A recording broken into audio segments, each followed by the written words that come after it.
जय जगन्नाथ आज्ञा नंद ब्लॉग को आपको स्वागत। आज गोटे नुआ कथाटी आज्ञा गोटे पात्र रे हजार हजार लिटर क्षीर अच्छी गोटे लेंबू ता देहरे चिपुड़ी दियंतु कौन हम परिस्थिति सबू क्षीर आज्ञा छिड़ीज आज्ञा गोटे भल परिस्थिति भितर गोटे मंद लोक जदि पशि जाऊँगी कौन हम सबू संपर्क को आज्ञा भांगिकी थोईदेव।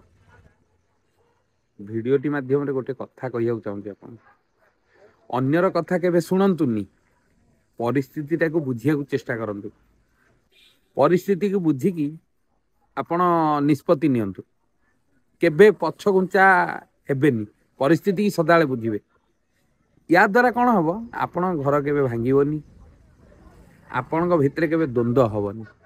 यदि कथाटी भल लगी आपको लाइक कमेंट शेयर करेंगे। जय जगन्नाथ।